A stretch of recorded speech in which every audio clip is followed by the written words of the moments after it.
ওমা না তাড়াতাড়ি নাও এটা নাও। কি এটা? পাউরুটি আর চিজ ব্রেড সব গার্লিক সব নিয়ে এসেছি। কি করব এটা দিয়ে বল। Garlic bread. এ আবার কি কি গার্লিক ব্রেড? কি করে করবো? তো করিনি কখনো।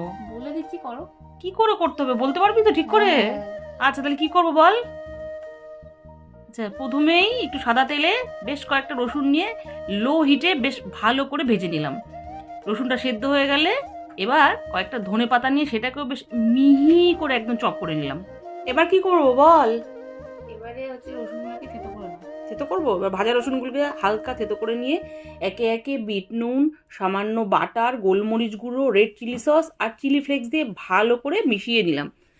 মেশানোতেই কি ভালো একটা গন্ধ বেরিয়েছে বল। এবার মেশানোর পর এবার ধনে পাতা দিয়ে আবারও ভালো করে মিশিয়ে নিলাম। এবার একটা করে পাউরুটি নিলাম আর সাথে পেস্টটাকে একটা ছুরির সাহায্যে সমস্ত পাউরুটির মধ্যে লাগিয়ে খুব সাবধানে চিজটাকে ওপরে হালকা করে সুন্দর করে বসিয়ে দিলাম। এইভাবে সব কটাকে রেডি করে নিয়ে এবার ওপর দিয়ে একটু সামান্য চিলি ফ্লেক্স, একটু বিট নুন আর সামান্য একটু ধনে পাতা দিয়ে রেডি করে নিয়ে মাইক্রোওভেনে 1 মিনিট দিয়ে দিলাম। কিছুক্ষণ পর 1 মিনিট হয়ে গেলেই পুরো বের করে দিলেই একদম দেখো অসাধারণ দুর্দান্ত একটা ফ্লেভার আর খেতে কিন্তু খুব স্বাদ হয়েছে জানিস তো।